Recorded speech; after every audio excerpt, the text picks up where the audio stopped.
collusion is sort of what hasn't been proven here between whatever the Russians did and the Trump campaign. No evidence of any collusion between the Trump campaign or people associated with the Trump campaign and the Russians. Even the mainstream media is admitting that there's probably no Russia connection to the Trump White House.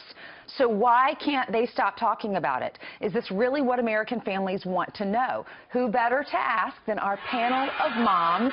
Joining me right now, we have Beth on the front row in the orange. We have Josie next to her. In the back, we have Courtney with the glasses. And then we have Deborah in the blue shirt. Thank you, ladies, for being with us. Thank you. So, Beth, I'll start with you. Why is the mainstream media harping on this, even though you saw on the Sunday shows yesterday, they're finally admitting there's no connection, there's no evidence?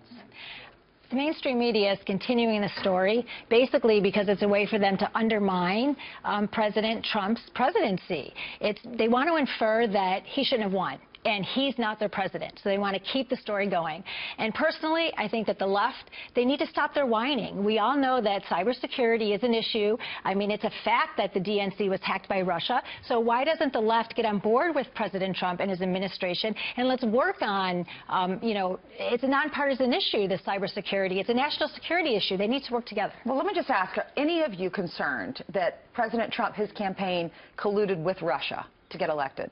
No. Any of you think that happened? No. And what I would say is if they want to uphold this narrative as if it's factual and it's not factual, so do an investigation, put the narrative aside, report real news, do away with the fake news, because Americans, quite frankly, we're all tired of it. All right, so Josie, what do Americans care about? What do working American moms care about? Well, for myself, I really am concerned about national security. I'm a mother of 3 children. I'm an immigrant, and my family are immigrants from Sicily and Syria. And I am concerned about our borders.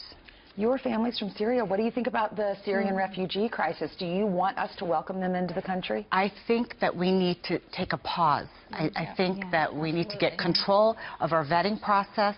We need to know who's coming into our country.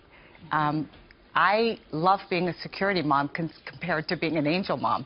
And for those of you who know what angel moms are, those are women who have lost their children. Yeah, from criminal, illegal aliens. Right. Right. Just to add to that point, Ainsley, I mean, looking at what kind of security do we have at our airports? Why aren't we talking about privatizing TSA? You know, I think that the stats were if we converted 35 of our top airports in the country over the course of 5 years, we'd save $1 billion. TSA currently has a 95% fail rate. So is that really securing our airports, or is it just an illusion of security?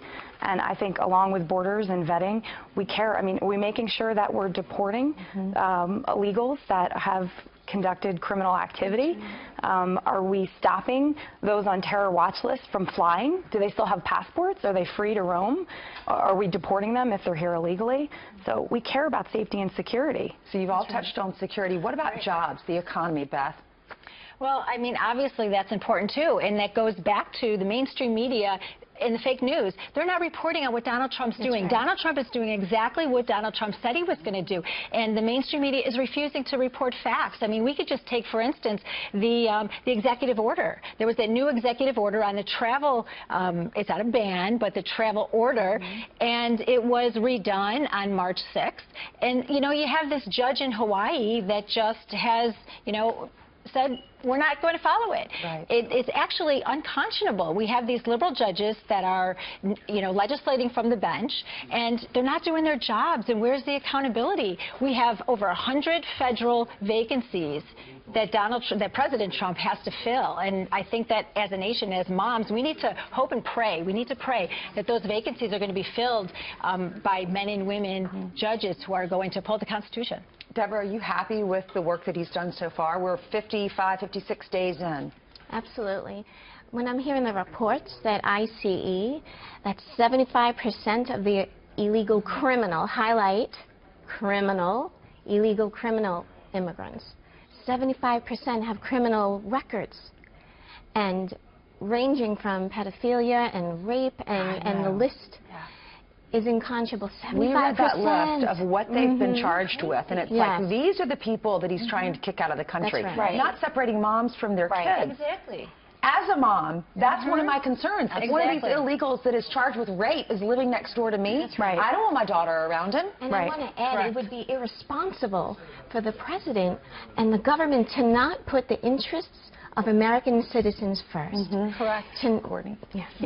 No, I mean, just to that point of wanting to live somewhere, I mean, we all want to live and work and raise our families in a safe and secure country. And I think we all feel the same way, that wanting our president to fail is like wanting the airplane that we're all flying on to crash. So, I mean, we just really, really want to make sure he's successful and working in partnership. And move on from the Russia stuff. And move on. All right. It's done. Yeah. Thank you. Beth, Courtney, Thank you. Deborah, Josie, thank you for being with us. Thanks, Ainsley. You're welcome.